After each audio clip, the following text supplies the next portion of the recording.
On a tout le monde avec nous, donc je vais d'abord vous présenter, faire un premier tour de table avant qu'on entre dans le vif du sujet. À mes côtés, Sonia Dunlop.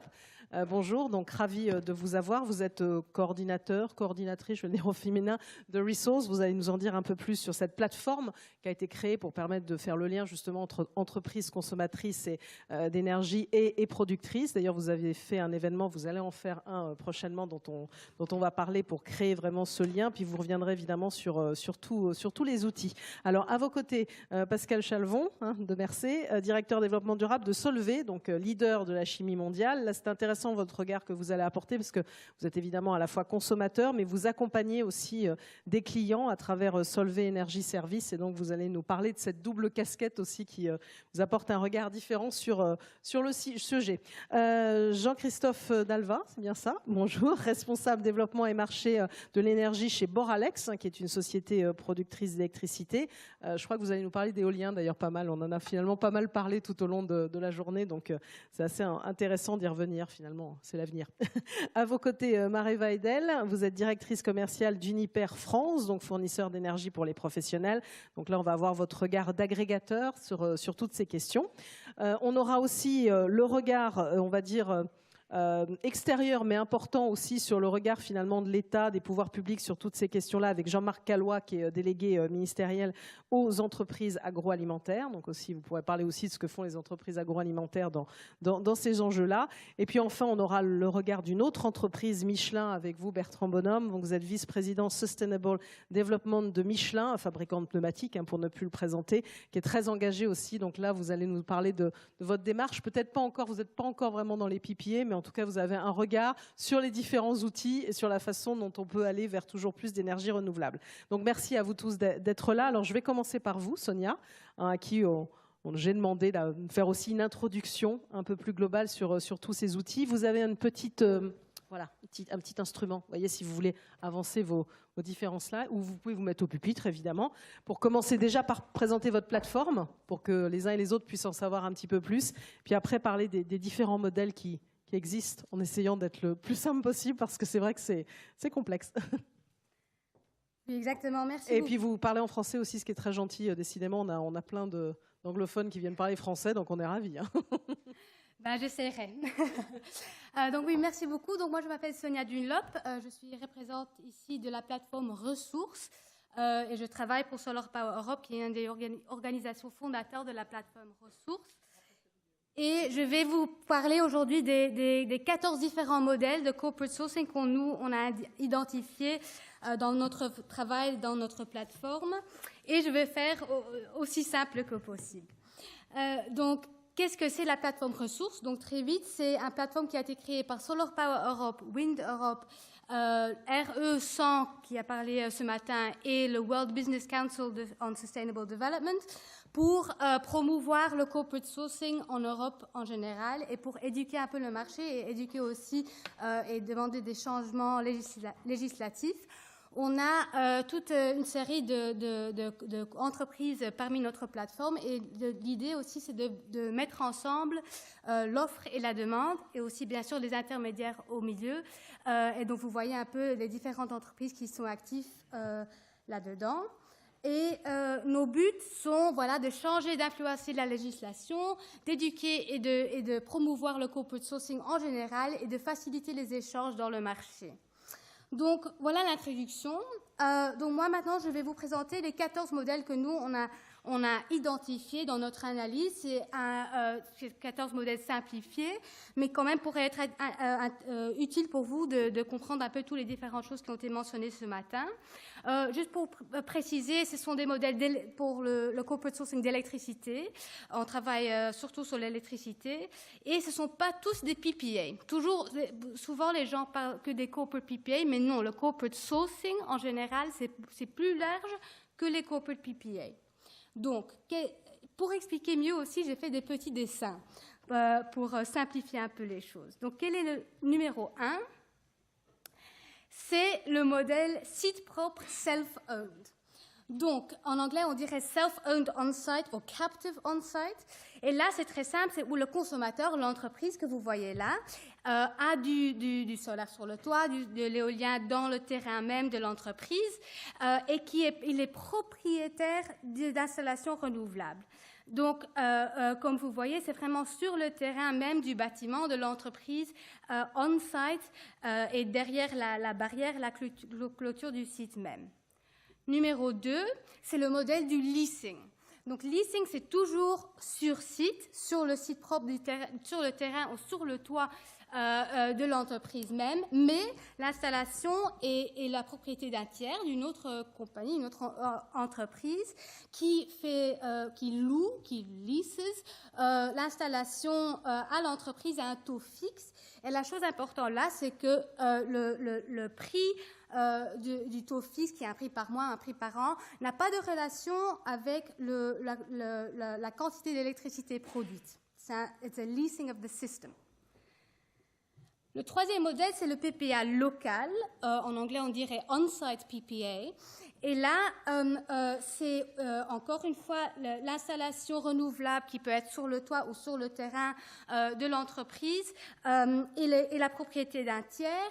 Et là, l'électricité est vendue par un PPA dans le même site et avec un prix par kilowattheure. Donc ça, c'est le on-site PPA. On pourrait aussi imaginer, si on a de l'éolien et du photovoltaïque et peut-être aussi du stockage et d'autres ressources renouvelables, de faire presque un petit microgrid, un mini-grid dans le terrain. Mais bon, ça, c'est le PPA local, le on-site PPA. Puis, numéro 4, il y a la PPA ligne privée qui n'a pas été mentionnée aujourd'hui, je crois, ce matin. Et là, c'est où, en anglais, on dirait private wire PPA ou direct wire PPA. Et là, c'est quand on a une entreprise ici et puis une installation renouvelable peut-être à 3, à 5, à 10 kilomètres et on construit une ligne privée entre les deux pour fournir l'électricité renouvelable. C'est un modèle qui peut fonctionner très bien et qu'il y a des barrières ici, si j'ai bien compris, beaucoup de barrières ici en France pour ce type de modèle. Puis, le cinquième, c'est le self-owned off-site. C'est un modèle assez rare, mais quand même qui existe, où l'installation renouvelable étant tout à fait à notre partie du pays, mais qui est entièrement propriété, donc l'entreprise investit dans l'éolien ou le solaire même. C'est assez rare, mais ça existe. On appelle souvent ça le modèle IKEA, parce que c'est eux qui ont fait ça. Là, bien sûr, il y a un intermédiaire qui doit faire le sleeving entre les deux.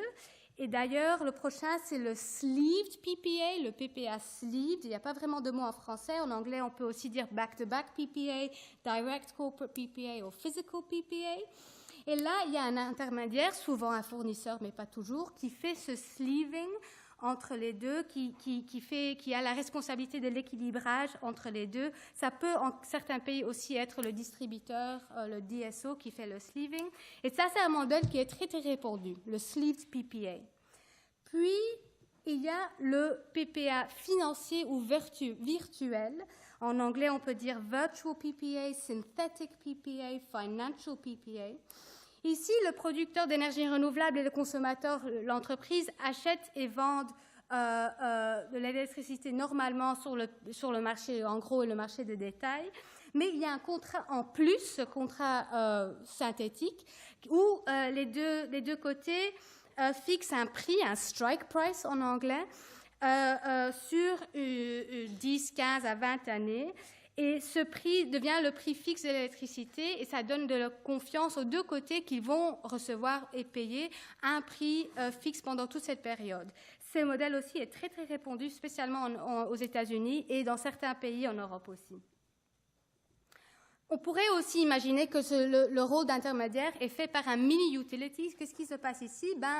L'entreprise décide, moi, je n'ai pas envie de travailler avec un intermédiaire, je vais être l'intermédiaire moi-même, je vais créer, normalement c'est une grande entreprise, je vais créer un mini-fournisseur qui va faire le rôle du transfert de l'électricité par le réseau, qui va prendre les responsabilités d'équilibrage, qui va prendre ce rôle-là et moi, je suis entièrement propriétaire de ce mini-utility. Ça existe. on peut aussi imaginer que plusieurs entreprises, je sais le dessin n'est pas super, mais se mettent ensemble pour créer un PPA multi-acheteur, donc un petit club d'entreprises pour réduire le risque en fait pour le côté renouvelable et pour aussi permettre que les petites entreprises, les PME, aient plus d'accès au PPA.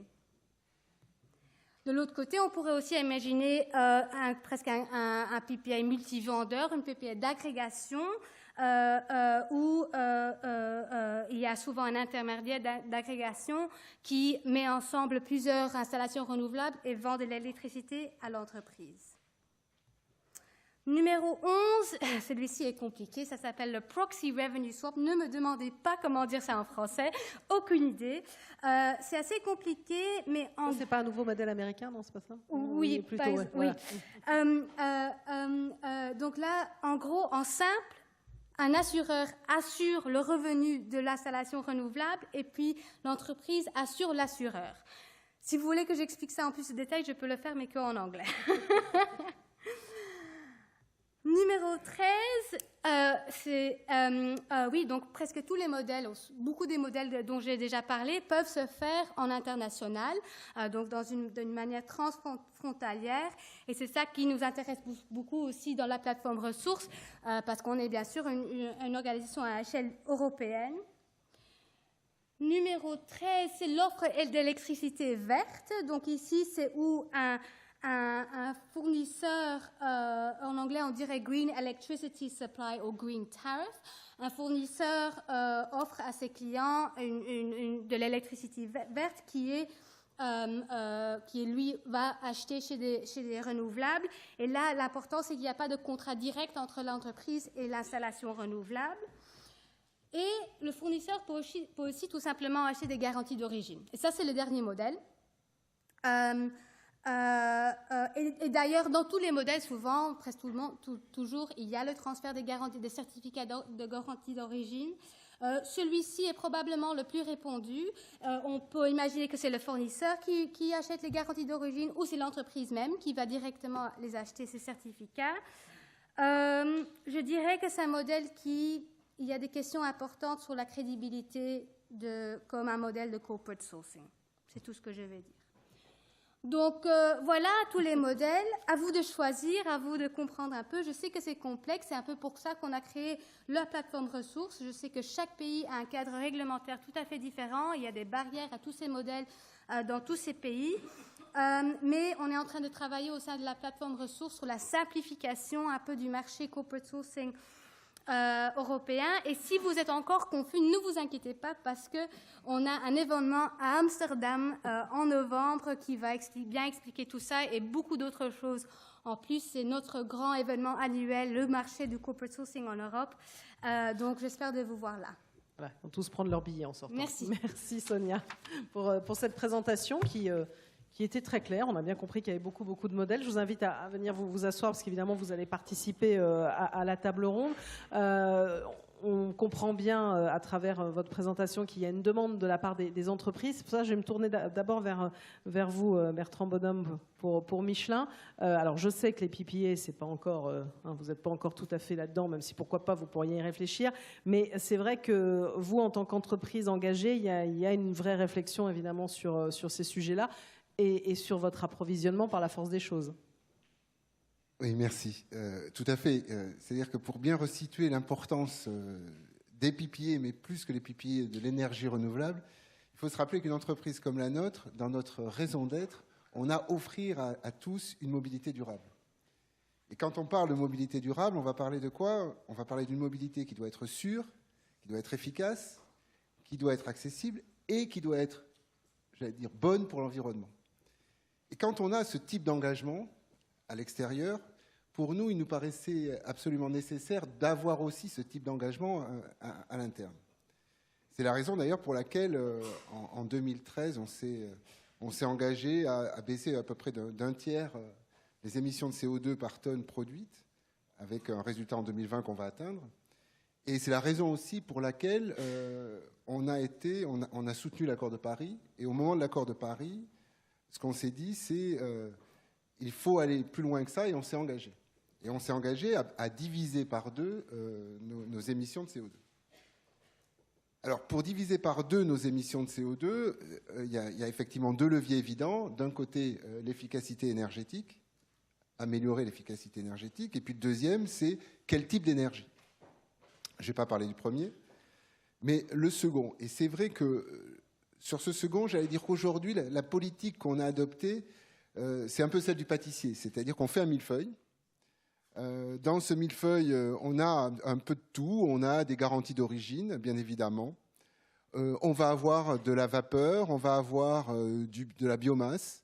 On va essayer d'aller vers aussi du solaire en PPA, on-site, off-site. Aujourd'hui, par exemple, vous me posez la question sur le PPA. On a 4 expériences de PPA solaire, 2 dans chaque. On en a un en Chine, un en Inde, un aux US et un peut-être en France. Et puis on a en préparation, peut-être aussi avec nos amis de Boralex. Alors, si je dois conclure sur la spécificité du PPA, qu'est-ce qui nous intéresse? C'est le fait que ça a quelque chose de palpable. C'est-à-dire que le PPA, finalement, vous personnalisez l'approche propre du site. Et ça, c'est quelque chose d'intéressant que, par exemple, les garanties d'origine n'offrent pas. Et cette dimension-là, pour un groupe comme le nôtre, c'est important de pouvoir associer le dire à un faire visible. Alors, à partir de là, pourquoi je regardais les 14 modèles et... Oui, j'ai vu que vous preniez des notes. Oui, je prenais des notes. Parce que tout à l'heure, quand je parlais d'un millefeuille, la vraie difficulté qu'on a pour nous aujourd'hui, c'est tant d'un point de vue technique que d'un point de vue, j'allais dire, gestion, finance, etc., on ne voit pas quel est le modèle qui va sortir. Et donc, par souci, et surtout par une aversion au risque, ce qu'on va essayer de faire, c'est de gérer le mieux possible ce millefeuille et de faire varier, j'allais dire, chacune des hauteurs de couche en fonction des opportunités ou des risques du moment. Alors c'est intéressant votre regard, et d'ailleurs on va poursuivre avec l'éclairage d'une autre entreprise qui est Solvay. Juste pour rappeler quand même Michelin, c'est vrai quand même que, bon, on va dire tout ce qui concerne le CO2, c'est quand même l'utilisation des pneus qui représente le plus évidemment de carbone, de CO2 si on peut dire, et que l'énergie en fait ça est lié à vos usines. Donc vous avez une vraie réflexion sur l'énergie par rapport à vos usines. Mais vous avez tout à fait raison de rappeler ça. Nous, j'allais dire, on est responsable à peu près de 140 millions de tonnes d'émissions de CO2 par an. Il y en a 120 millions qui viennent de l'usage des pneus. Les usines, c'est 3 millions. Donc on est presque dans l'anecdote. Sauf que c'est une anecdote qui se voit. Et on ne peut pas ne pas s'en occuper. Alors, on va poursuivre avec Pascal Chalvon sur le regard. On a vu les objectifs stratégiques de Michelin il y a un instant. Solvay aussi s'engage, d'ailleurs, avec une nouvelle stratégie là, depuis quelques jours. Là, c'est tout frais. Hein. Oui, absolument. Merci Nathalie. Bonjour à tous. On a effectivement un intérêt particulier pour les PPA comme un des éléments de notre transition énergétique qui est elle-même un des éléments de notre démarche développement durable. Et effectivement, comme vous l'avez introduit, il y a 3 jours, notre CEO Jean-Pierre Clamadieu a fait une annonce, une double annonce. Il a en même temps annoncé les résultats, je dirais, les perspectives économiques du groupe à un panel d'investisseurs et les objectifs climat, la nouvelle trajectoire climat qui réellement positionne en fait le climat comme un des éléments fondamentaux de la création de valeur. Alors on parle de valeur extra-financière et pas financière, mais dans notre compréhension, les deux vont de pair. Donc en fait, pour vous expliquer pour nous l'importance de cette annonce, et on déconnecte la croissance de notre groupe de notre engagement de réduction des émissions en termes de gaz à effet de serre. Alors, quand on regarde le monde de la chimie, qui est un monde consommateur en thermie et en électricité, c'est pas une pratique qui existe dans le monde de la chimie. La chimie, en fait, a une certaine croissance de son chiffre d'affaires et en fait fait souvent des progrès en intensité. C'est-à-dire qu'en clair, on va continuer à faire de la croissance et on va dire que nos émissions de gaz à effet de serre croient un peu moins. Là, la démarche novatrice, elle est de dire non, nous, ce qu'on considère, c'est l'enjeu de la planète. Et l'enjeu de la planète, c'est réellement de réduire en valeur absolue. Et donc l'engagement qui est pris je dirais, à 2025. Donc on ne se projette pas à 2050. On a des programmes, des projets qui vont nécessiter des moyens. C'est de réduire de 1 million de tonnes, qui correspond à environ 10% de nos émissions actuelles, qui peut sembler peu en valeur absolue, mais qui est néanmoins, si on le cumule aux prévisions de croissance de nos émissions dans une croissance organique, amène un effort réel de réduction de l'ordre de 20% de nos émissions au travers de programmes. Alors, donc, pour bien comprendre, vous êtes toujours évidemment dans une logique de croissance d'entreprise, on ne peut pas dire absolument, le contraire, mais de réduction, voilà, ça monte d'un côté, ça redescend de l'autre. Exactement, exactement. On déconnecte les deux, et si vous, c'est pas le sujet d'aujourd'hui, mais ceux qui connaissent les problématiques d'économie circulaire ou autres problématiques, on est dans le même paradigme. C'est comment déconnecter la croissance de notre économie je dirais, de la consommation de ressources au bout du compte. Alors, pour revenir à notre sujet d'aujourd'hui, donc on a un panel de solutions pour notre transition énergétique. Et évidemment, on s'adapte à la maturité des différents marchés. Donc les PPAs, comme vous l'avez vu ce matin, par un certain nombre d'exemples, sont beaucoup plus matures dans le monde anglo-saxon. Donc on a démarré plutôt aux États-Unis. On a au travers d'un tiers en fait investi dans une ferme solaire qui est la plus grande en fait de Caroline du Sud, qui fait 75 mégawatts de puissance, avec l'objectif, je dirais, de garantir que nos propres productions qui sont dans le même grid, dans la même zone de production, vont bénéficier d'une électricité verte pour nos propres consommations. Et donc, en réalité, ce sont pas d'électricité. Alors, l'électron lui-même est vendu au grid parce que dans cet état, la réglementation ne permet pas d'avoir je dirais, un achat direct. Mais par contre, toute la garantie, ce qu'on appelle les garanties d'origine ici, qui sont les certificats d'énergie, qui ont permis la réalisation du projet, donc on est bien sur une additionnalité, en fait, vont être utilisés pour, je dirais, pour nos propres sites.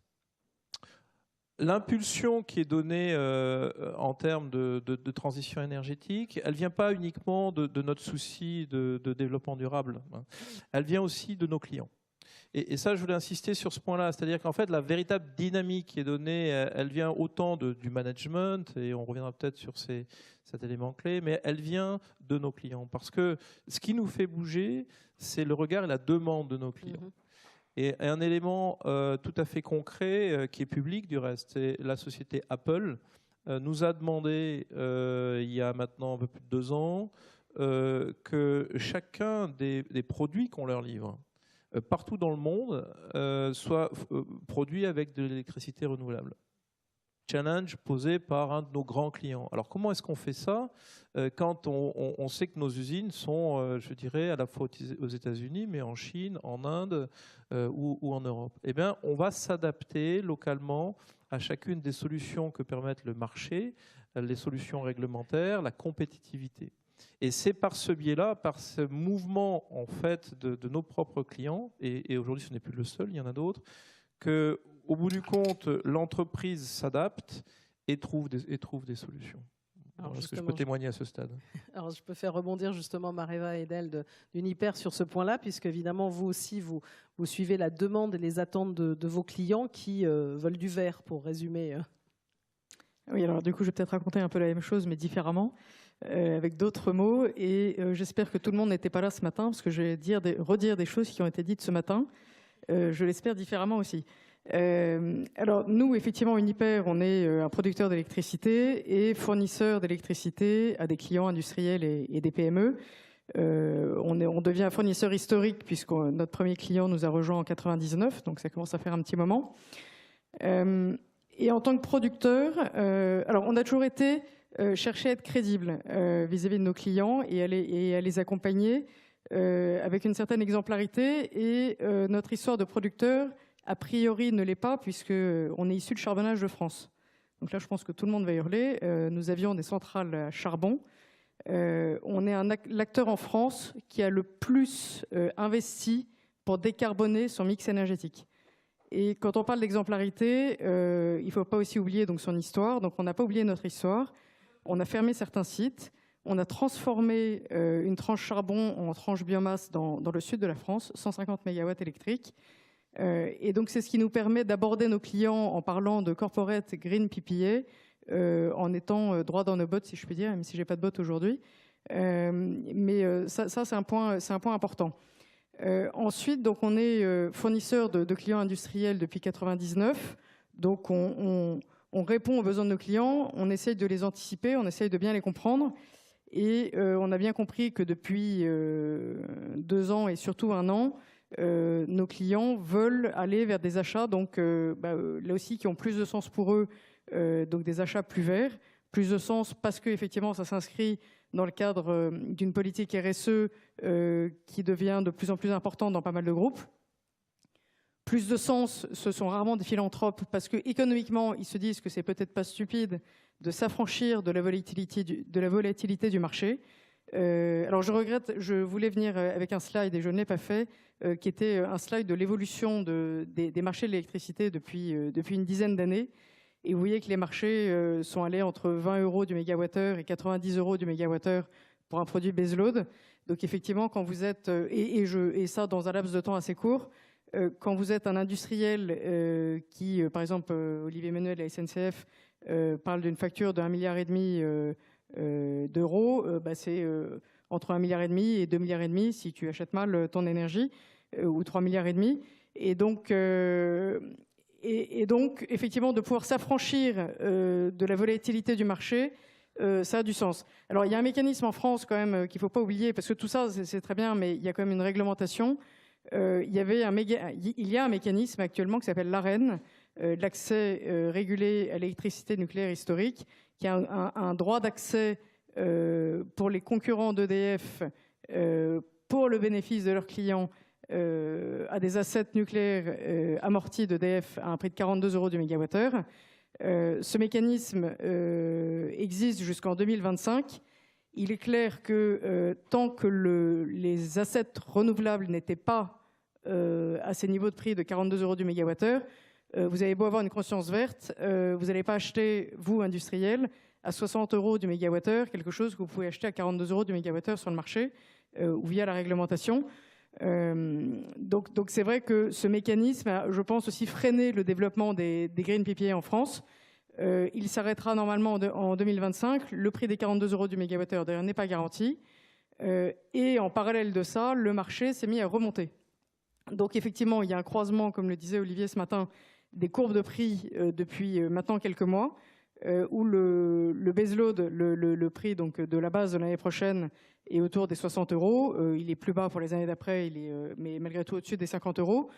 Donc on est aujourd'hui à un niveau qui permet au photovoltaïque, pas encore à l'éolien, mais au photovoltaïque, d'être ce qu'on appelle dans la monnaie.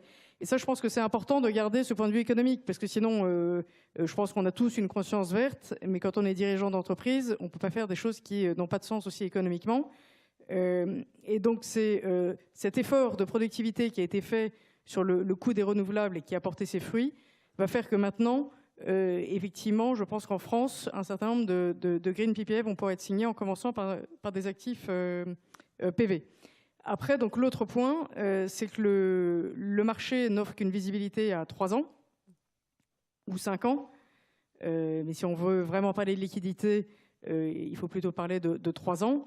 Donc un certain nombre d'industriels souhaitent avoir une visibilité plus longue, et c'est ce qu'offrent justement ces green PPA.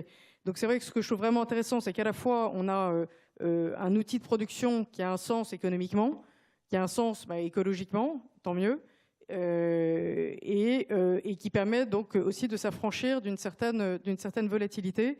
Et c'est vrai qu'un industriel n'est pas un parieur, et il a besoin de stabilité dans la durée, ce que le marché n'est pas capable de lui offrir. Alors nous, en tant que fournisseurs, on est aussi un des pionniers du marché de l'agrégation, puisque dès 2012, nous avons eu un tiers du marché de la petite hydroélectricité qui est sorti d'obligation d'achat. Donc on rachetait de l'énergie produite par des actifs hydroélectriques qu'on revendait sur le marché à ce moment-là. Et donc quand l'évolution réglementaire de la mise en place du complément de rémunération, il y a un peu plus d'1 an, pour remplacer l'obligation d'achat a été mis en place. On s'est naturellement inscrit dans ce cadre, avec de fortes ambitions, puisqu'on souhaite rester l'acteur majeur qu'on est déjà, sur tous les nouveaux parcs en développement. Et en étant acteur de ce marché de l'agrégation, on se familiarise évidemment donc avec les inconvénients des énergies renouvelables, parce qu'elles n'ont pas que des avantages. Les énergies renouvelables sont intermittentes et malgré le développement des batteries et autres choses, on n'est quand même pas encore à un niveau d'industrialisation du stockage qui nous permet de gérer cette intermittence.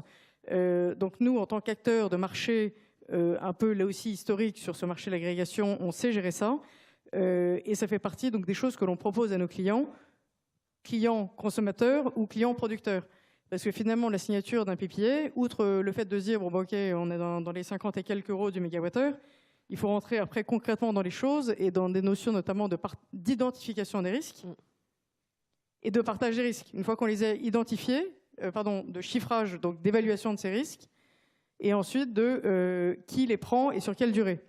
Et c'est là où, quand Virginie Schwartz ce matin disait, bon, en gros, ils ont qu'à signer un contrat, oui, certes, mais dans un contrat, il y a un certain nombre de clauses qui permettent de préciser des éléments, et c'est pas si simple que ça, de préciser justement le coût de l'intermittence sur 15 ans à un asset PV ou éolien.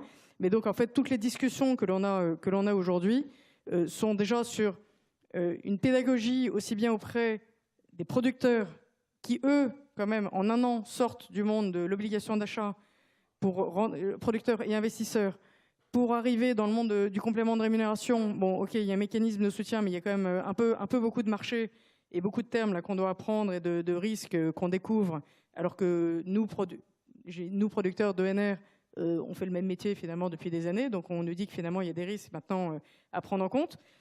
Et tout d'un coup, bam, à parler de Green PPA, et donc après d'évaluation de ces risques et de les mettre aussi donc dans des contrats, avec des horizons de temps, pour le coup, qui ne sont pas les mêmes. Encore juste 2 minutes. C'est bien parce que vous avez déjà balayé beaucoup de choses qu'on va reprendre, mais c'est pas grave, allez-y, bon. allez-y, il y a un maximum de choses. Mais je pourrais répéter aussi. Non. L'accord que peut trouver un producteur et un consommateur, effectivement, sur les X euros, on va dire 50 euros du mégawattheure sur des assets de production. Après, donc ça peut être sur 15, 20 ans ou plus. En revanche, toute l'appréciation et le chiffrage des risques dont on parle, donc le chiffrage de l'intermittence ou le chiffrage de la responsabilité d'équilibre, parce qu'accessoirement, vous avez besoin d'un responsable d'équilibre aussi bien en tant que producteur qu'en tant que consommateur.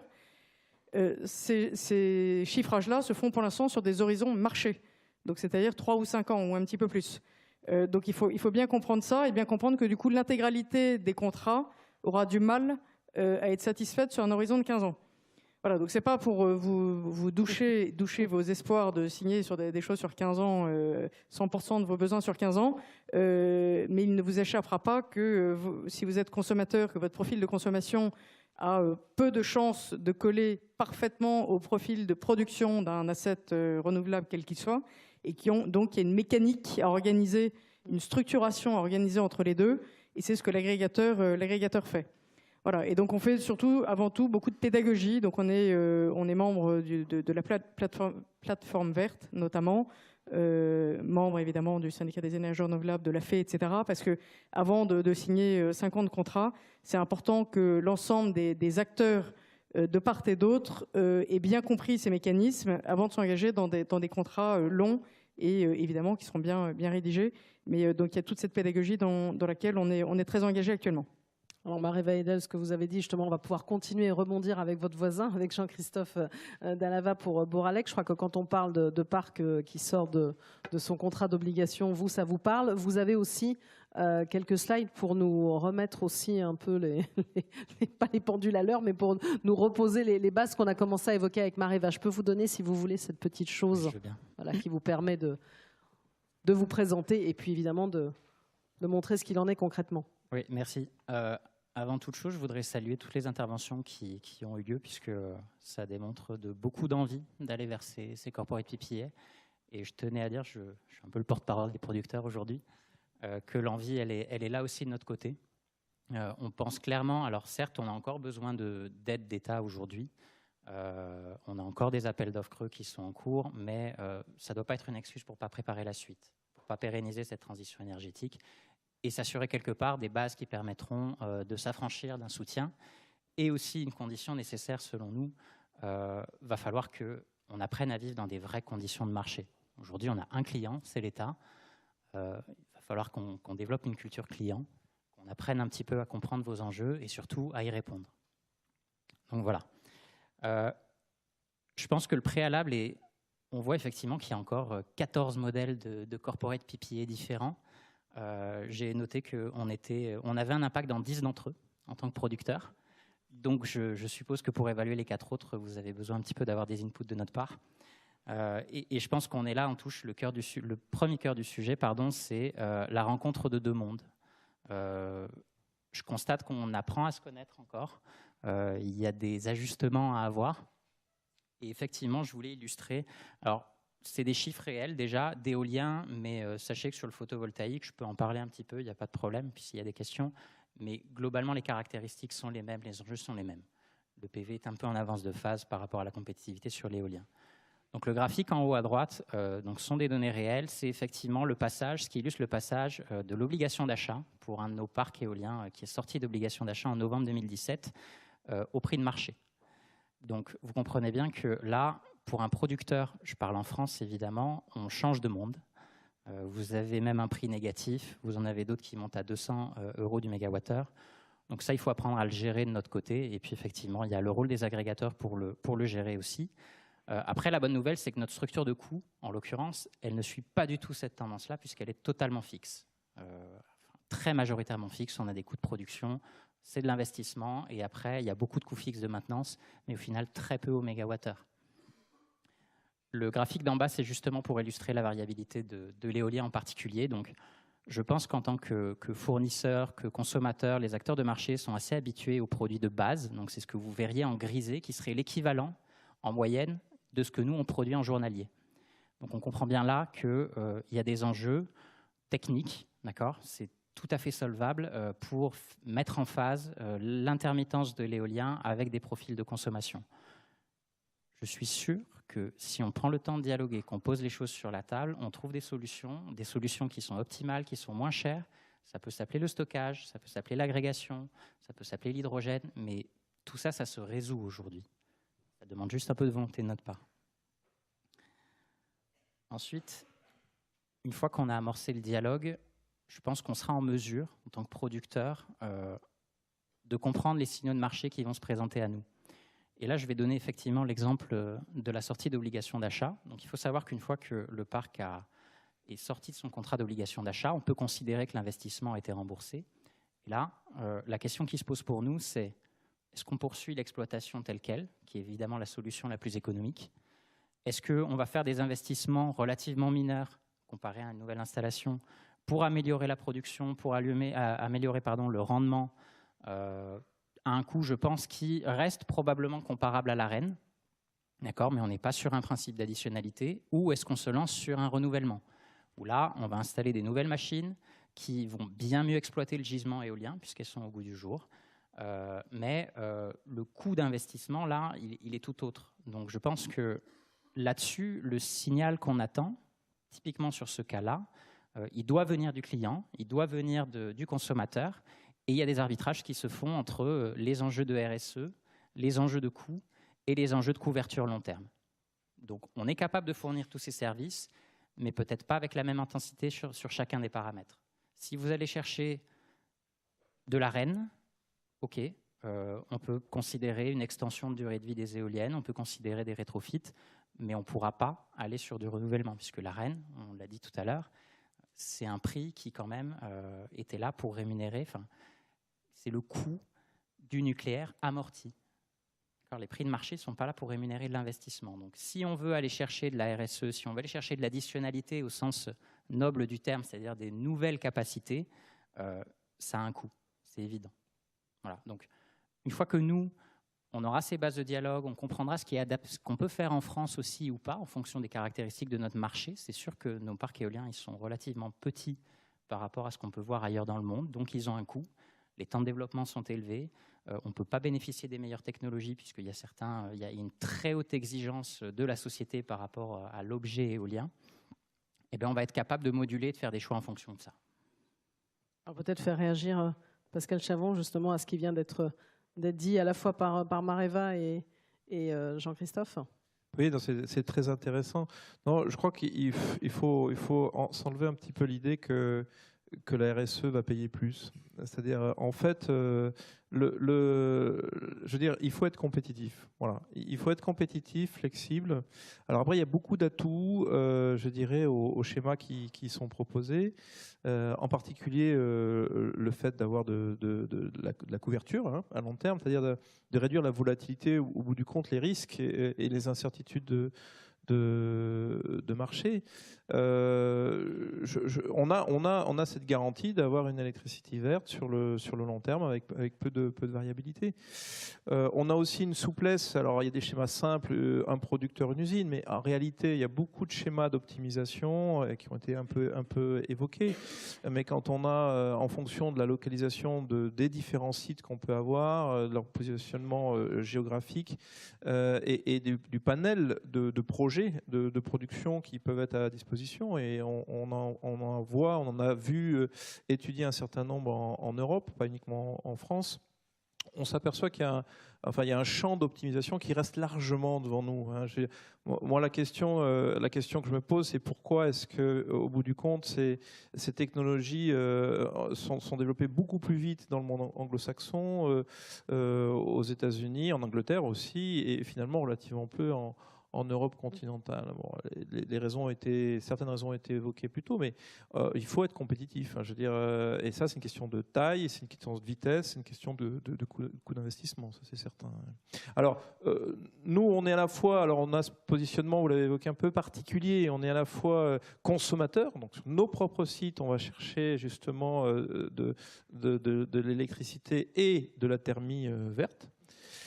Mais on est aussi, comme on le fait pour l'interne, on le fait aussi pour l'externe, et ce qui nous assure un certain benchmark d'offres de services où effectivement on accompagne les clients de nos business units, mais aussi des clients externes qui n'ont rien à voir avec nos business units. Donc on offre ces services en conseil, mais aussi en équilibrage, ce qui a été mentionné, parce que oui, le producteur avec la volatilité de l'éolien ou du photovoltaïque et le consommateur en bandeau, entre les deux, il faut de l'équilibrage.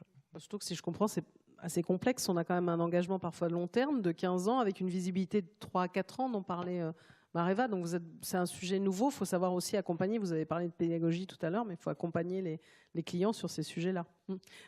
Sonia, peut-être rebondir sur l'aspect, parce que Pascal Chalvon commençait à en parler, la dimension justement internationale. Vous avez un regard aussi, peut-être ce qui vient d'être dit, mais aussi vous avez un regard plus global. On se dit voilà, ça se développe ailleurs aux États-Unis, ailleurs en Europe. Vous avez des exemples d'ailleurs assez marquants de ce qui se fait en Europe. On le voit bien encore qu'en France, on n'a pas nécessairement toutes les conditions. Pas la taille aussi, parfois, nécessaire pour cette demande. Oui, effectivement, je crois que nous, on a ce regard européen et de notre point de vue, bien sûr, les États-Unis sont très développés et en Europe aussi, les marchés en Norvège, en Suède, aux Pays-Bas, au Royaume-Uni sont très développés du point de vue des corporate PPA et du corporate sourcing. Et il y a plusieurs modèles et projets très intéressants, par exemple comme un projet aux Pays-Bas, qui est un exemple d'un PPA multi-acheteur où Google, Philips, DSM et AkzoNobel sont venus ensemble pour acheter de l'électricité de 2 parcs éoliens dans le sud des Pays-Bas. Et ça, c'est un exemple de quatre entreprises qui sont des entreprises très, très différentes, avec des demandes très différentes, mais qui sont quand même complémentaires et qui ont signé 4 contrats parallèles identiques avec ces parcs éoliens. Donc, on voit beaucoup d'innovation, beaucoup de différences entre les différents marchés. Et je crois qu'une des choses qu'il faut faire, c'est que la France doit apprendre de ce qui se passe aux Pays-Bas, que les Pays-Bas doivent apprendre un peu de ce qui se passe en Suède, que les Suédois doivent apprendre de ce qui se passe en Espagne, que tout le monde peut apprendre l'un de l'autre. Vous avez des exemples internationaux, les uns et les autres, de ce que vous faites en termes de PPA, hein? Oui, oui. Nous, par exemple, effectivement, ce que je disais tout à l'heure, on a des PPA on-site, on en a un en Chine, on en a un en Inde, on en a un dans le continent nord-américain. Et puis off-site, on veut en développer un en France et on voudrait en développer un aussi aux États-Unis. C'est parce que pour nous, c'est important effectivement de pouvoir tester ça sur différents continents. Mais j'insiste aussi, alors je sais que ce n'est pas forcément l'objet, mais en même temps qu'on doit traiter toute la problématique PPA, ce qui est intéressant aussi, c'est de bien considérer dans le même genre de test la variabilité des différentes offres renouvelables. C'est aussi important de pouvoir. Par exemple, on a deux gros tests en biomasse, c'est très important. Il y a un projet dont on n'est pas très à l'aise d'ailleurs pour en parler, mais qui est celui de la transformation du CO2, d'utiliser le CO2 avec l'hydrogène pour en faire une énergie. C'est pas considéré aujourd'hui comme une énergie renouvelable, on le regrette, mais là aussi, ça fait partie des choses qui sont intéressantes. Il y a aussi une approche qu'on a en Écosse avec un incinérateur avec une ville, parce que c'est la ville qui est venue nous voir en nous disant, moi, je ne sais pas quoi faire de l'énergie en période estivale, est-ce qu'on ne pourrait pas avoir cette récupération-là? Donc c'est vrai que pour nous, groupes internationaux, on essaye, à aujourd'hui, on part d'un principe, et j'aime bien ce que vous disiez quand vous disiez on n'a pas de choix, on part d'un principe de se dire, en 2050, on aura au moins 70, peut-être 80% d'énergie renouvelable, ça c'est un acquis. Maintenant, comment va-t-on lever les barrières? Les seules façons de lever les barrières, c'est de tester. Et donc, on a pris ce parti pris en disant on va tester dans différents lieux, dans différentes compositions, dans différentes contraintes, pour être sûr que 2030, 2040, 2050, on soit prêt et on ait les bonnes solutions aux bons endroits. Parce que je ne crois pas qu'il y aura de solution unique, vraie pour partout. Alors, quand on teste, il y a aussi une partie de risque aussi. Bien sûr, mais quand vous testez, c'est une partie de risque, c'est un parti de risque limité. Nous, on a 70 sites industriels. Bon, ben, on va tester une approche dans un site. Et puis souvent, on va garder, quand on fait des tests, d'ailleurs, on garde ce que j'appelle une double source d'énergie, de façon à ce que s'il y a quelque chose qui ne marche pas, on puisse rebalancer sur la source d'énergie plus classique. Juste pour compléter, enfin, je rejoins tout à fait ce que dit Bertrand. Il faut tester. Ne pas bouger n'est pas une option, et au contraire, moi je vois ne pas bouger, c'est un énorme risque. Donc, même en termes de concurrence, même en termes concurrentiels. Oui, absolument. Et il faut tester. Alors, évidemment, et ça a été mentionné précédemment. Je veux dire, il y a une notion de risque sur le très long terme. Les forecasts, dans le meilleur des cas, ont 2 à 3 ans. Qu'est-ce qu'on fait au-delà alors que le producteur nous demande un engagement de 10 à 15 ans et qui prend le risque entre les deux? C'est une véritable question. Je dirais, la réponse, c'est du pragmatisme. Ne mettons pas tous les œufs dans le même panier, ne faisons pas 100% d'un coup et allons là où on maîtrise le plus de paramètres au bout du compte. Alors, il y a des zones, si vous voulez, juste un témoignage. En Chine, on a essayé de faire justement, de s'associer avec des producteurs robustes, fiables pour avoir justement des programmes long terme. On n'en a pas trouvé. On a trouvé des gens qui nous faisaient des offres très court terme, mais on a été obligé de s'associer à un fonds doté de moyens très puissants en termes financiers, de prendre des parts dans ce fonds. Donc on a une coalition, je dirais, financière pour développer des solutions robustes. Mais tout seul, on n'y arrivait pas. Maréva veut réagir aussi. Allez-y. Peut-être juste un point sur effectivement la notion de risque. Ne rien faire, c'est prendre des risques. Acheter, de toute façon, c'est prendre un risque. De temps en temps, nous, on a des acheteurs qui nous disent ouh là là, moi, je ne vais pas acheter d'un coup parce que c'est prendre un risque, ou j'achète que sur un an parce que acheter 3 ans, c'est prendre un risque. De toute façon, vous devrez acheter un jour 100% de votre consommation et prendre ce fameux risque. Donc, si vous ne faites rien, vous vous exposez au fait que les marchés montent. Si vous achetez maintenant, vous vous exposez au fait que les marchés baissent et que vos concurrents aient acheté à ce moment-là. Si vous achetez sur 3 ans et que les prix montent après, vous êtes exposé du coup à cette hausse des prix après. De toute façon, il n'y a pas de bonne solution. Donc après, après tout dépend, c'est facile à dire là où je suis, tout dépend du secteur d'activité dans lequel vous êtes, tout dépend de vos contraintes budgétaires et des coûts que vous pouvez faire passer à vos propres clients. Mais ne rien faire, c'est prendre un risque. Donc je ne dis pas, allez-y, signez maintenant tous sur 15 ans. C'est un petit peu facile, mais ça a des avantages, c'est ce qu'on disait, c'est de s'affranchir au moins de la volatilité. Et de toute façon, à moins d'être extrêmement chanceux, vous n'achèterez jamais tout le temps au meilleur prix. Ça n'existe pas. Donc après, c'est plus de se dire qu'est-ce qui convient par rapport à mon métier, par rapport à ce que je peux transférer à mes clients, par rapport à la stratégie d'achat de mon groupe, parce que voilà, généralement, vous êtes rarement seul. Donc, quelle est la stratégie d'achat de votre entreprise? À vous de l'influencer aussi un petit peu. Mais de toute façon, voilà, ne rien faire, c'est prendre un risque. Et pourquoi ne pas aussi mixer plusieurs énergies renouvelables, ce dont parlait ce matin Cindy Kouchka de Danone, par exemple? Mixer plusieurs énergies renouvelables, mixer différents horizons, mettre du spot, du forward à 2-3 ans, du 15 ans. On peut vous faire un petit package très sympathique avec un peu de marron quand même, hein, et un peu de nucléaire. Jean-Christophe Delaval, je crois que vous vouliez réagir aussi. Après, je n'oublie pas Jean-Marc Callois. Oui, non, mais c'est très important. C'est-à-dire que tous ces paramètres, la prise de risque, la composition du portefeuille de votre stratégie d'achat, c'est clairement le client qui va la dicter au producteur que l'on est. J'ai aucun doute sur le fait qu'on arrive à répondre à peu près toutes les demandes. On ne va pas y répondre de la même manière, c'est évident. Il peut y avoir des prêteurs aussi qui vont avoir certaines conditions, mais on a vraiment besoin et intérêt à avoir des signaux clairs de la part des clients pour pouvoir s'y adapter, sachant que le temps de l'énergie, vous le connaissez, il est assez long, et en particulier en France, en ce qui concerne le développement. Alors Jean-Marc Callois, délégué ministériel aux entreprises agroalimentaires au sein du ministère de l'Agriculture et de l'Alimentation.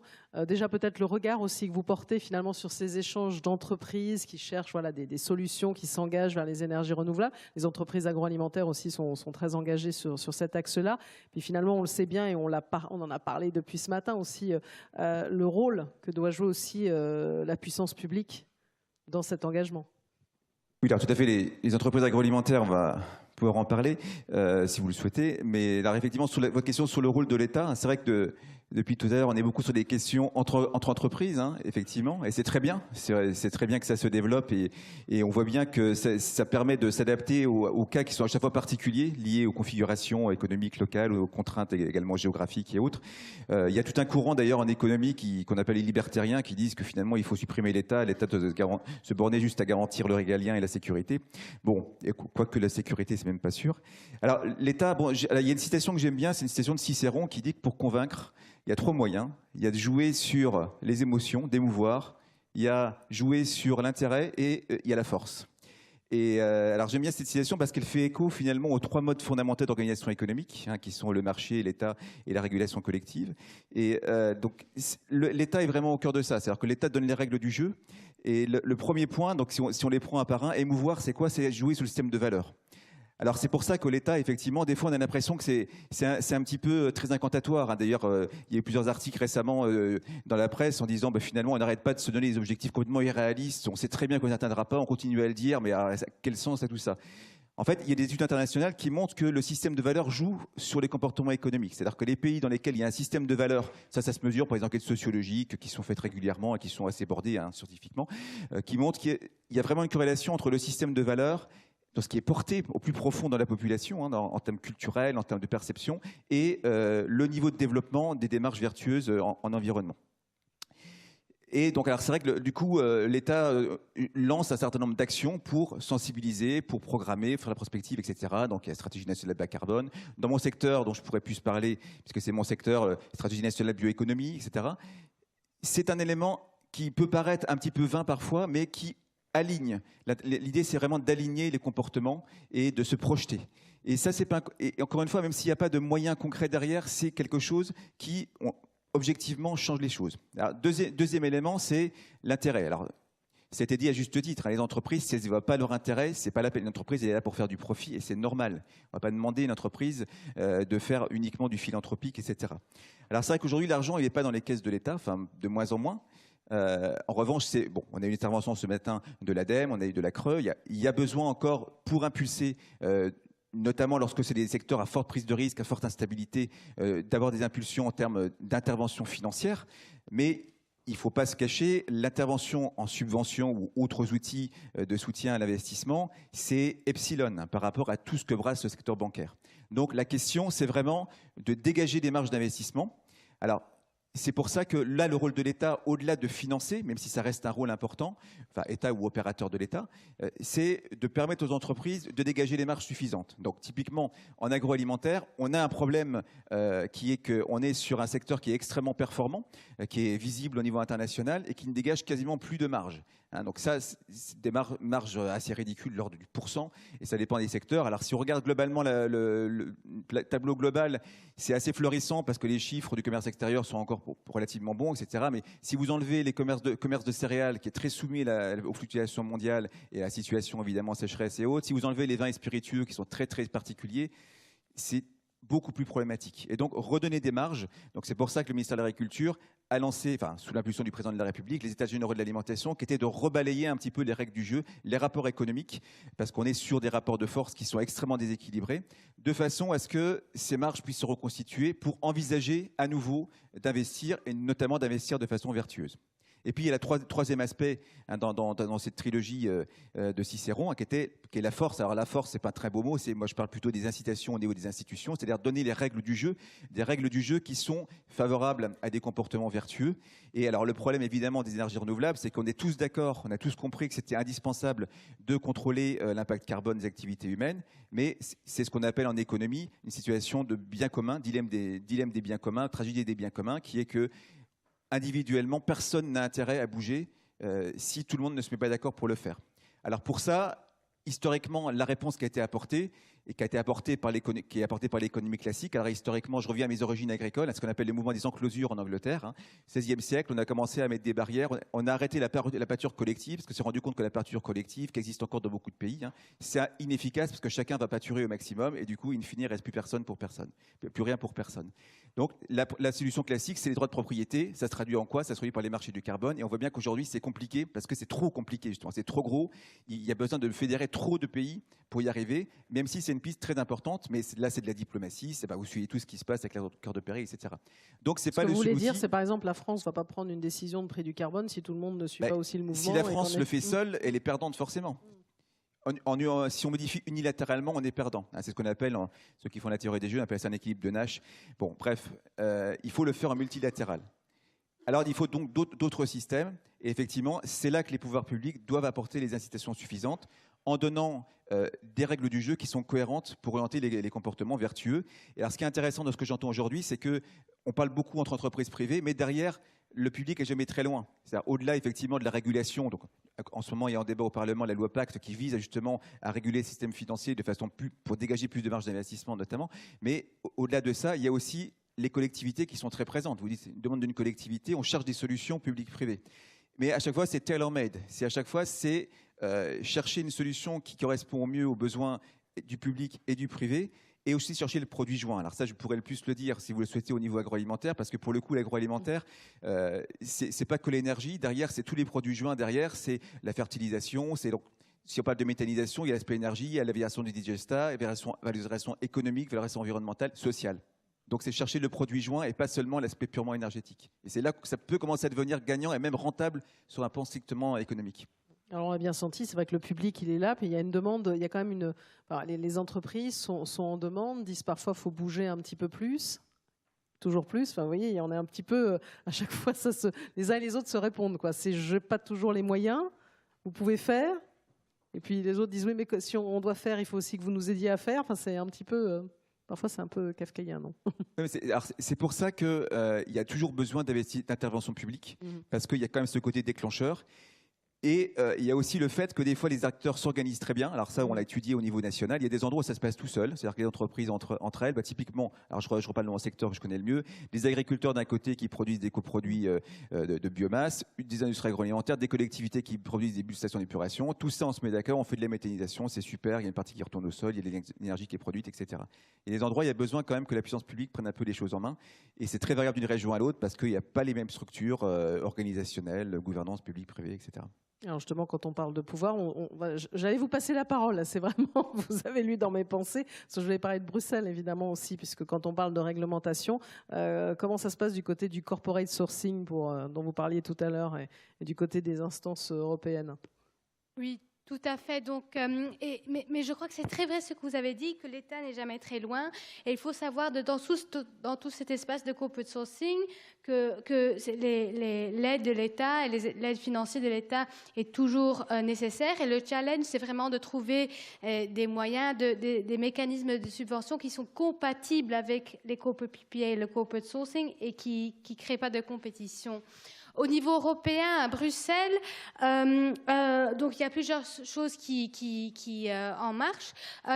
Donc on est au milieu d'un grand changement de législation qui s'appelle le Clean Energy Package, le package de l'énergie propre. Le paquet énergie-climat. Paquet énergie-climat, oui, merci. Et là, il y a plusieurs points qui sont relatifs au corporate sourcing ou au corporate PPA. Il y a une obligation à tous les États membres de trouver les barrières pour les corporate PPA et de les enlever. C'est assez vague quand même, et je comprends pourquoi, parce que nous-mêmes, on a fait une analyse des 14 modèles dans les 28 pays, et je peux vous dire que pour tous les modèles dans tous les pays, il y a des barrières différentes. Donc ça fait presque 400 barrières différentes, donc ils ne pouvaient pas faire une liste dans la législation européenne, mais au moins il y a cette obligation aux États membres.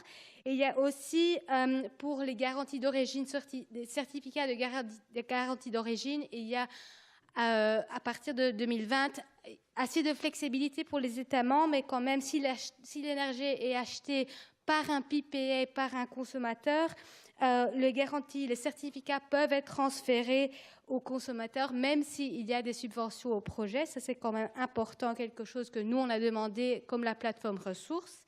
Et puis, les négociations sur le market design, le design du marché de l'électricité sont encore en route, mais là aussi, il y a plusieurs points qui sont importants pour les corporate PPA. Avant tout, les lignes directes. Donc, je vous ai parlé du PPA, du ligne directe. C'est un modèle qui est très difficile en France, je crois, et on espère de donner au niveau européen le droit à toutes les entreprises, à tous les consommateurs de construire une ligne directe. Donc voilà, donc il y a quelques changements qui viennent de Bruxelles, qui vont être en force à partir de 2020, qui, on espère, vont faire plus facile les corporate PPA partout dans l'Union européenne. Est-ce que vous voulez réagir les uns et les autres aussi sur ce que vient de dire Sonia, ce que disait Jean-Marc Callois sur le rôle de l'État, comment on peut aussi faciliter le marché, enfin, ce que vous souhaitez. Mariva est prête à réagir.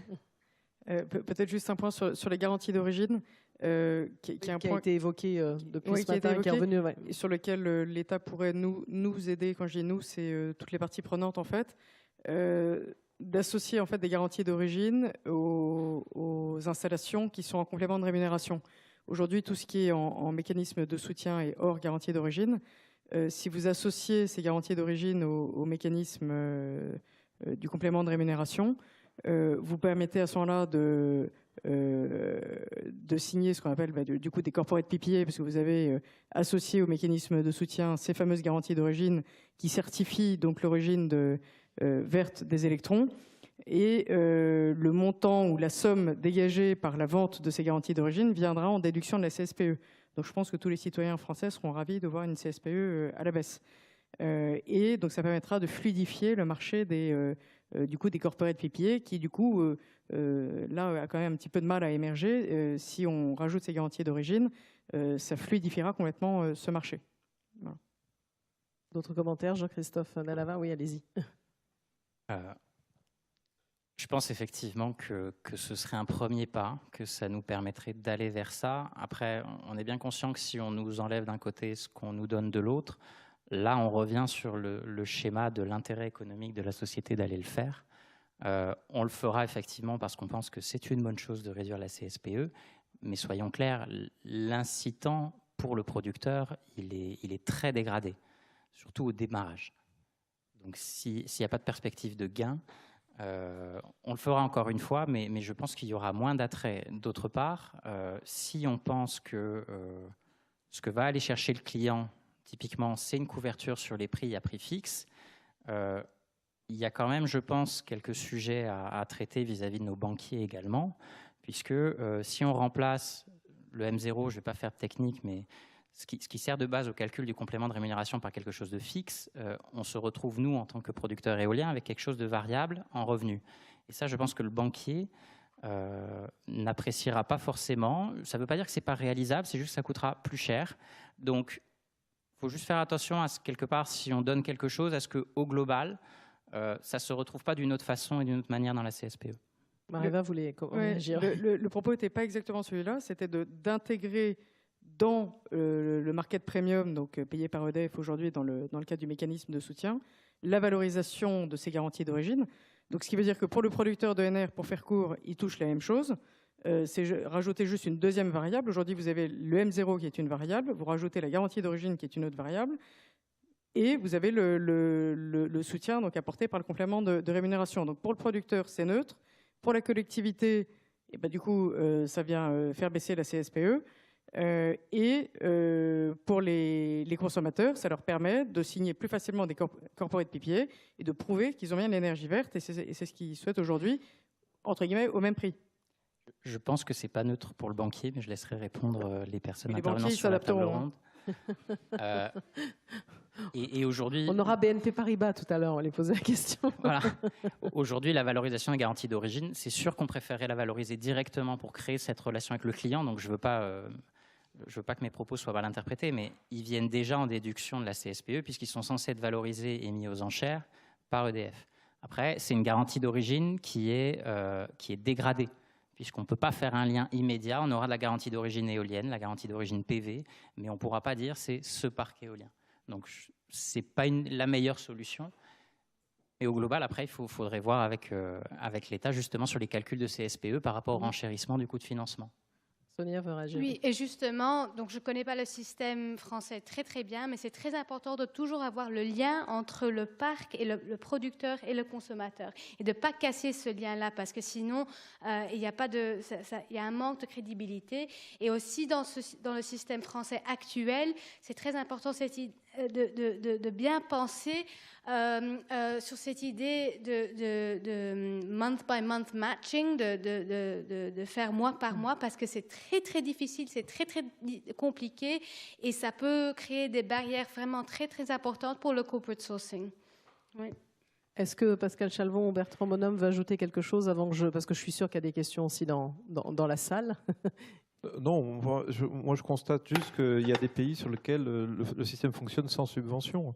Donc peut-être faut se poser la question. Je crois que l'État peut aider par la vitesse, c'est-à-dire tout ce qui peut permettre d'accélérer en fait toutes les démarches. Bon, c'est un sujet récurrent, mais je pense que c'est une vraie réalité. Par l'effet de taille aussi, encourager la libération de terrain ou le fléchage de terrain pour avoir des effets de taille, parce que de la taille viendra la compétitivité, de la compétitivité viendra l'appétit des clients pour aller vers ce type de contrat. Et puis ce que vous avez mentionné, je pense très intéressant, c'est-à-dire le cross-border, hein, je veux dire, ou la fluidité en fait des certificats, parce que on a beaucoup d'entreprises qui ne sont pas franco-françaises, qui ont des installations dans différents pays, et si on peut optimiser, je dirais, entre les productions et les consommations de façon macro et non pas micro, je pense que ça ouvre des perspectives d'accélération. Ouais. Bertrand Bonhomme, oui. Oui. Pour moi, quand on regarde ce sujet, il faut toujours se dire que l'État doit chercher à influer sur ce sur quoi il peut influer. J'aime bien ce qu'a dit Pascal. La première chose, c'est simplifier l'accès à. Parce que si aujourd'hui, pour des grosses entreprises qui sont équipées de multiples spécialistes, finalement la chose se fait, quand vous êtes plus petit, c'est quand même plus compliqué. La deuxième chose aussi, c'est arriver à faciliter. C'est vrai que le travail sur l'implantation, par exemple en France, c'est un travail extrêmement compliqué. Enfin, je ne parlerai pas de l'éolien, etc. Mais là aussi, l'État a un rôle, à mon avis, très important à jouer. Et on retombe sur ce fameux bien commun dont parlait Jean Tirole. C'est vrai que tout le monde est d'accord pour dire l'énergie renouvelable, oui, à condition que ce ne soit pas chez moi. Et puis la troisième chose aussi où l'État va aider dans la recherche, c'est quand on parle de nouvelles solutions.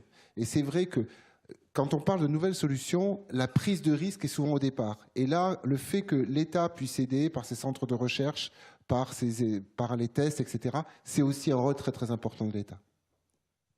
Est-ce qu'il y a des questions? Oui, allez-y, je vous en prie, présentez-vous et allez-y. Je vous en prie. Oui, bonjour et merci pour ces brillantes interventions. David Fillon, je suis directeur en charge de l'énergie et environnement chez Toyota au Nain dans le Nord. On fabrique des Yaris, notamment hybrides, pour ceux qui ne le savent pas. Donc, ça, comme vous savez peut-être pas, Toyota s'est engagé sur un programme d'arriver à 0 CO2 en émissions pour l'ensemble de ses sites à l'horizon 2050. Donc aujourd'hui, on est en pleine réflexion sur le sujet. Et j'avais une question, donc on est en train de bâtir notre stratégie pour arriver rapidement à cette challenge-là. J'avais une question plutôt orientée pour Marie Weidel concernant les PPA. Aujourd'hui, une des mécaniques qu'on a du mal à comprendre, c'est quand on fait un PPA, notamment je pense PPA physique, on a, nous, notre propre consommation d'énergie, on a le parc, qui peut être un parc éolien, un parc solaire, qui va délivrer une certaine production. Et quand la production est supérieure à notre consommation, aujourd'hui, on voit qu'il y a un problème. On a du mal à comprendre la mécanique et les potentielles pertes qu'on peut avoir dans le cas de ce PPA. Est-ce que vous pouvez éclairer ce point-là, s'il vous plaît? Oui, alors c'est un petit peu ce que je disais à demi-mot tout à l'heure quand je parlais de structuration, puisque donc c'est exactement ce que vous illustrez. Vous avez un profil de consommation différent du profil de production de l'asset. Tout ça passe par ce qu'on appelle un périmètre d'équilibre. Ce qui est produit par l'asset, par l'éolien, va rentrer dans le périmètre d'équilibre. Il y a de toute façon un fournisseur là-dedans, à moins d'avoir vraiment de la chance et d'avoir exactement demi-heure par demi-heure de profils qui correspondent, donc ce qui n'arrive jamais. Donc ce qui est produit par le producteur va dans le périmètre d'équilibre, on va dire, de votre fournisseur, qui lui donc va s'assurer que demi-heure par demi-heure, si par exemple ce qui est produit par l'asset est en deçà de votre consommation, donc 100% de ce qui est produit par l'asset est consommé par vous. En revanche, les demi-heures où c'est pas le cas, c'est revendu au marché via le périmètre d'équilibre de votre fournisseur. Je ne sais pas si c'est très clair, mais en gros c'est un jeu d'équilibrage. Oui, cet équilibre, je comprends bien, mais quels sont les taux de perte potentiels? Enfin, finalement, ça dépend de votre profil. Ça dépend complètement du profil de l'asset dont vous parlez et de votre profil de consommation. Pour faire court, si vous avez un asset qui produit 100 gigawattheures et que vous ne consommez que 50, on parle de 50 gigawattheures d'écart au global, et ce qui, demi-heure par demi-heure, peut être nettement plus important en termes de puissance. Et donc là, il faut voir un cas concret de quel asset parle-t-on. Mais après, in fine, finalement, le rôle de votre fournisseur, ça va être de vous garantir que vous, de toute façon, demi-heure par demi-heure, vous ayez toujours de l'énergie et que 100%, si vous visez d'avoir 100% d'énergie renouvelable, finalement, c'est de transformer, et là ça devient financier, ce qui est produit physiquement par l'asset en ce que vous consommez, vous, physiquement. Et là, très sincèrement, c'est une transformation financière via le marché. Ça ne peut pas être autrement. Merci. Une question? Oui, allez-y. Oui, Sébastien Crombet, je suis chef d'un service climat et énergie dans une DREAL, donc service déconcentré du ministère de la Transition écologique et solidaire. On entend beaucoup parler depuis ce matin donc, de liens contractuels entre les producteurs et les entreprises, de soutien de l'État. Nous, au quotidien, ce qu'on essaye aussi de faire, c'est de considérer les projets d'énergie renouvelable comme des projets de territoire. Est-ce que vous identifiez des actions qui peuvent être mises en place par les collectivités ou une échelle plus locale pour favoriser justement des projets d'ENR en lien avec vos projets industriels? On a parlé, j'ai entendu récemment, on a parlé de mise à disposition de terrain, peut-être de faciliter des synergies. En tout cas, c'est une question que nous, on se pose. Comment est-ce qu'on peut agir localement pour aider vos projets au-delà des stratégies à l'échelle de vos groupes? Alors, cette dimension locale, vous avez des exemples pour répondre, Pascal Chalvon? Moi, j'ai un exemple. Alors, c'est un exemple de partenariat public-privé qu'on a fait dans la région de Grenoble récemment, où en fait on a installé des transferts de chaleur. On ne parle pas d'électricité, là, on parle de chaleur.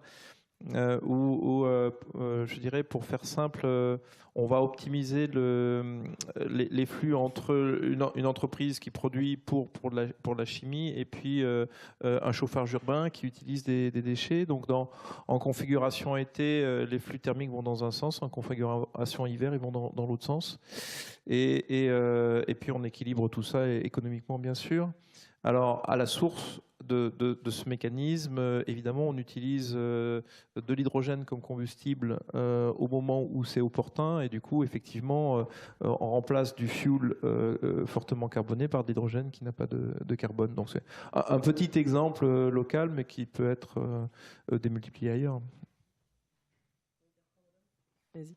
Oui, je vais reciter, pour moi, un des plus beaux exemples qu'on a mis en place, c'est ce que je dis, c'est le cas de l'usine de Dundee qu'on a en Écosse, parce que la ville de Dundee a reconstruit un incinérateur avec un partenaire privé. Et c'est vrai qu'on a essayé de maximiser à ce moment-là l'utilisation de cette énergie. C'est un cas qui est vraiment intéressant dans la mesure où il est vraiment gagnant, gagnant, gagnant. Et d'autant plus intéressant, c'est que lorsque nous, on a étudié le changement de notre chaudière à l'époque, on n'avait pas forcément pensé à cette source d'énergie renouvelable. Et c'est le fait d'avoir échangé au moment avec nos communautés locales qu'on a identifié cette potentialité-là et qu'aujourd'hui on l'a fait passer. Sinon, globalement, quand même, c'est ce que je disais tout à l'heure, ce qu'on trouve intéressant, c'est que l'approche PPA on-site ou off-site, notamment en solaire ou en éolien, il est intéressant parce qu'il oblige à chaque fois à travailler en local. Et du coup, comme je disais, c'est l'image de tous qui se retrouve comme positive dans ce cas-là. Aussi bien à l'usine que le partenaire privé, que la ville ou la communauté locale qui est autour du projet. Et ça, c'est un vrai point d'intérêt par rapport à l'exemple des garanties d'origine dont on parlait précédemment. Jean-Marc Callois voulait réagir aussi. Oui, juste plus compléter, mais plus au titre de mes anciennes fonctions, puisque dans ma vie antérieure, j'étais responsable d'un département scientifique qui s'appelait Territoire, où on a beaucoup travaillé sur l'implémentation locale des politiques énergies renouvelables, alors plutôt biomasse. Hein, et effectivement, ce que vous dites, c'est vrai, mais et je rebondis sur les intervenants, c'est-à-dire que c'est vraiment lorsqu'on a une synergie qui existe, il y a un potentiel plus une volonté publique et privée en même temps. Hein, et donc, alors, il y a des cas vertueux qui existent, il y a des tas, on voit assez régulièrement dans la presse, mais ce qui manque souvent, c'est le fait d'avoir des éléments qui sont vraiment très clairs sur le plan du retour financier. C'est-à-dire qu'il y a plein d'études qui existent, qui ont été financées par des programmes de recherche divers et variés sur Superca, transfert d'expérience, etc. Au bout d'un moment, il faut parler avec des euros. Et souvent, c'est ça qui manque, c'est la technologie. Les technologies sont connues. Alors, je connais plus la méthanisation parce que je suis plus dans le secteur agricole, mais juste pour donner un chiffre, hein, à l'époque, je crois que c'est GDF Suez, encore à l'époque, qui avait fait une estimation, 150 TWh, je crois, de potentiel de production de méthanisation. Alors, c'est purement théorique comme calcul, hein, mais c'est à peu près, c'est quoi? C'est un gros tiers de la consommation actuelle d'électricité. Voilà. Donc, il y a du potentiel, mais effectivement, après, c'est les synergies locales, et puis surtout des éléments financiers qui manquent aujourd'hui en termes d'éléments qui vont emporter la conviction, notamment des acteurs privés, mais publics aussi. Merci à vous, ce sera le mot de la fin. Je vous remercie tous les 6 pour cette première table ronde. On peut vous applaudir. Merci beaucoup.